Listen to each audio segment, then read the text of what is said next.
Bravo team, check your 6. Maintain visual contact. We can't lose anyone else in this fog. 77 emergency calls, over 90 photos taken in complete darkness, and one missing picture. That might explain everything.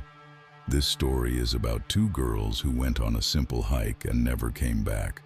On March 15, 2014, two girls from the Netherlands, Kris Kremers, 21, and Lisanne Froon, 22, set off on a trip to Panama.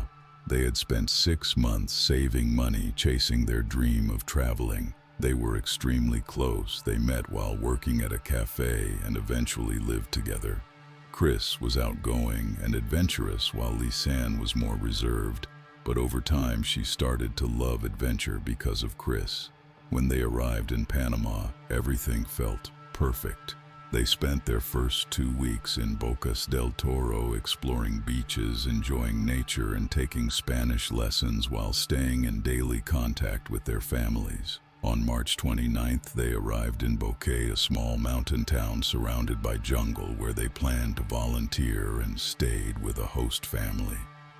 On March 31st, when they went to start their work, they were told to come back a week later without clear explanation, and they felt the staff was not welcoming. Suddenly, they had a free week, so they decided to explore the area.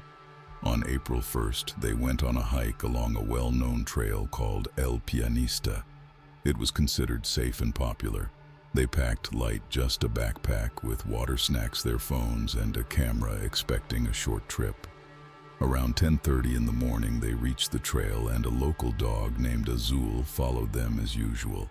But a few hours later, everything changed. As night fell, the dog returned alone. Their host became worried at first, thinking they were late, but as the night passed, concern turned into fear. By the next morning, they were still missing and had also missed an appointment with a local guide. When their room was checked, all their belongings were there untouched, and their beds were neatly made, meaning they never came back. Their families also noticed their daily messages had suddenly stopped. On April 2nd, they were reported missing, and search efforts began with local guides, volunteers, rescue teams, and helicopters, but nothing was found. The jungle was vast and dense, as if they had vanished. On April 6th, their families arrived with investigators and offered a $30,000 reward. Hundreds joined the search, but after 10 days, nothing was found. Weeks passed, and hope faded. Then after about 10 weeks, a blue backpack was found by a river far from the original trail. The woman who found it said it was not there the day before.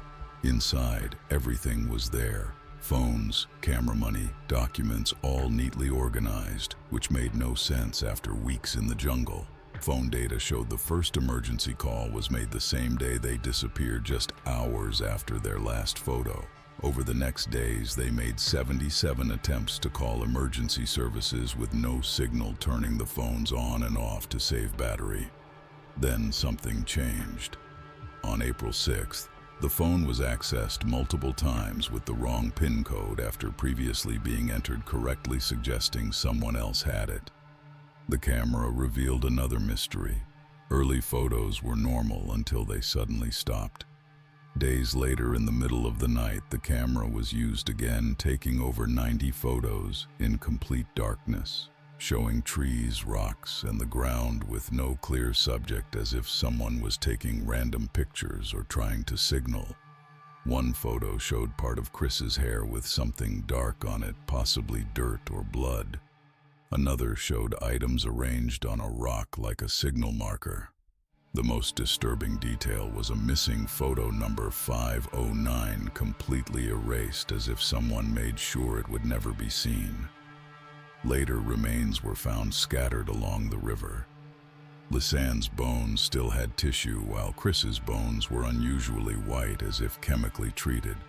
Even more disturbing, bones of other unidentified people were found in the same area.